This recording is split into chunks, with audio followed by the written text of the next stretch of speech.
Hey guys, yesterday I ran into some really bizarre news, and for the zombie enthusiasts, hopefully you guys will appreciate this. And a big shout out to FTJ Gaming. He messaged me and we talked a little bit about this. This is regarding a real life bus that is what the Transit Bus is themed after, and I'll show you guys how it all connects. Some of you guys may or may not know that Transit is located in Washington, and it's situated just a few miles north of what's called Hanford site. There's been a few videos made on this topic, and it was confirmed when the Zombies Chronicle poster came out when it said that the four characters had met at a diner near the Hanford site facility. Here's a side-by-side comparison of the map that's actually on Transit, and that's on the left, and on the right is an actual Google image of what that map is representing. And I've taken the Transit portion and then just, put it on top of the real map so you can see where it's actually situated and how it's positioned with like the bus station, power station, and diner, and how far it actually is from the Hanford site. And I believe it's about like 2.5 miles. The Hanford site is really historical, and it has a really interesting story. It used to be a nuclear production complex, but it's now been decommissioned and demolished. It was established in 1943, and it was the home of the first full-scale plutonium production reactor in the world. And plutonium manufactured at this site was used in the first nuclear bomb. There's some other interesting linkage between Hanford site and Transit. If you're playing Transit, you can see on the loading screen that it says Green Run. And Green Run was a real term used by the Hanford site, and it refers to their secret U.S. Air Force experiment that they were running, and they were releasing like tons of iodine into the air during December 1949. The reason why they were calling the experiment Green Run is because, they were experimenting with uranium in a way that it was making it green, and the way that they processed it,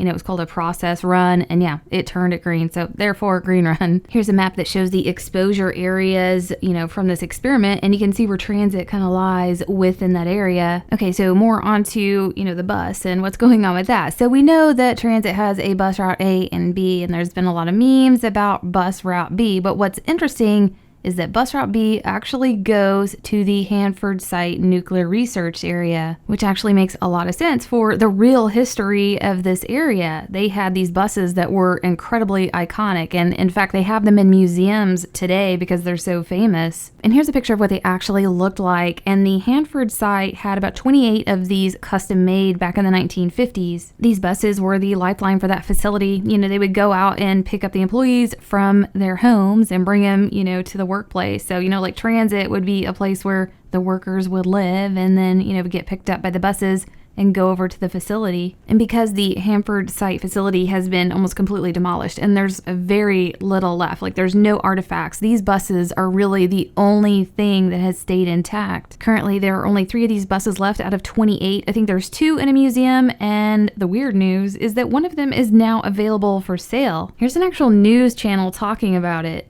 Keeper has learned that one of the famous buses that used to cart workers to Hanford is now up for sale. It is one of 2 that you may have seen parked outside the Crest Museum in Richland. The museum owns one and the other has a private owner. That's the one that's for sale at a price of $15,000.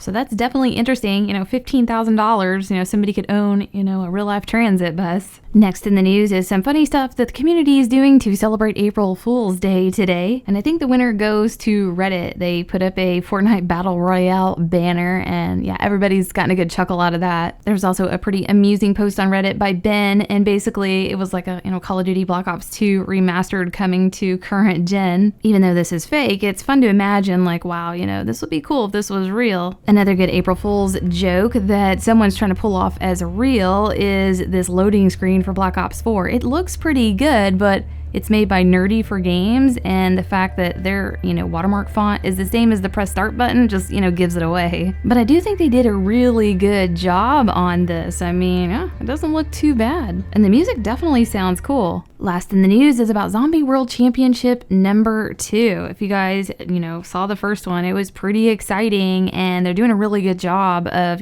keeping this going, and they've got another one scheduled that's about to start. They made an announcement on their Twitter saying that it's gonna start the online qualifiers in April and it's going to end in July. There hasn't been any update further about the actual start date, but I'm assuming we'll hear something soon. They also said that they've got the challenges and the prize pool locked in and that the event is going to be August 3rd through the 5th. I believe I saw them say somewhere that it might be in Los Angeles, and another thing they showed is a teaser trailer, and in that teaser trailer there's a screenshot of the Final Reich, so it's possible that they're going to be throwing in some World War II zombies. They also mentioned that their website's going to be up soon for people to sign up and that they plan on a duo challenge. But that's all the news I have for today. I hope this helped you guys out, and we'll see you next video.